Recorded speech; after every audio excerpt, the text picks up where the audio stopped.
2 দিন ধরে খুবই বৃষ্টি হচ্ছে, তো ভাবলাম যে একটু বাসমতি চাল দিয়ে খিচুড়ি রান্না করি। তো এখানে খিচুড়ি হচ্ছে,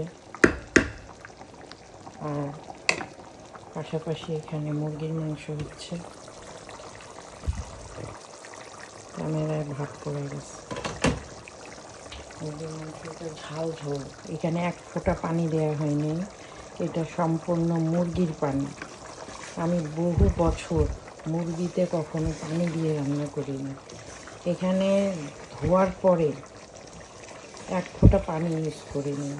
আর এখানে পেঁয়াজ বেশি দিই আমি, এবং জাল এত ডিম জাল দিই যে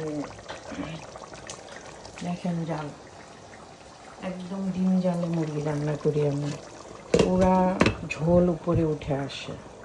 তো এটা ঝাল ঝোল, এটা আরও 15 মিনিট হবে। আর এদিকে আমার খিচুড়ির এই অবস্থা। পানিটা কমে গেলে আমি হালকা ঢাকনা দিয়ে ঘি দিয়ে তারপরে এটারে সোজা করে রেখে দিই।